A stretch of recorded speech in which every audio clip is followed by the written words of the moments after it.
25 வயசுள்ள ஒரு பையனும் அவங்க அப்பாவும் ஒரு ட்ரெயின்ல பயணம் பண்றாங்க.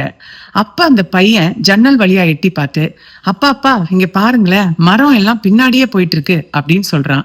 அதுக்கு அவங்க அப்பா சிரிக்கிறாரு. இத பார்த்துட்டு இருந்த பக்கத்து சீட்ல இருந்த ஒரு ஹஸ்பண்ட் அண்ட் ஒய்ஃப், என்ன இந்த பையன் இவ்வளவு பெரிய பையனா இருக்கான், ஆனா கொஞ்சம் கூட மெச்சூரிட்டி இல்லாம நடந்துக்கிறானே, ஏதோ கோளாறு போல இருக்கு அவனுக்கு அப்படின்னு நினைக்கிறாங்க. கொஞ்ச நேரத்துல அந்த பையன் திரும்பவும் ஜன்னல் வழியா எட்டி பார்த்து, அப்பா அப்பா இங்க பாருங்க, வானம் எல்லாம் நம்ம கூடவே வருது அப்படின்னு சொல்றான். அவங்க அப்பாவும் அதை சிரிச்சுக்கிட்டே தலையாட்டிட்டு கேக்குறாரு. இப்ப அந்த கணவன் மனைவிக்கு ரொம்ப எரிச்சல் ஆயிடுது.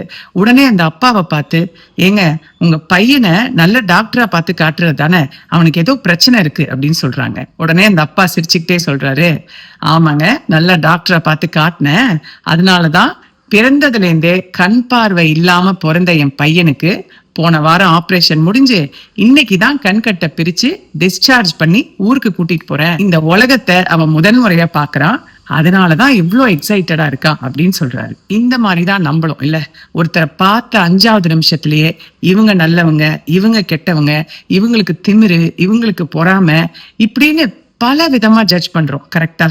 ஒவ்வொருத்தர் நம்ம கிட்ட ஒவ்வொரு விதமா நடந்துக்குவாங்க. அதுக்கு பின்னால ஏதோ ஒரு கதை இருக்கும். அதனால யாரையும் டக்குன்னு ஜட்ஜ் பண்ணிடாதீங்க. சரியா? உங்க ஃப்ரெண்ட் கிருஷ்ணபிரியா.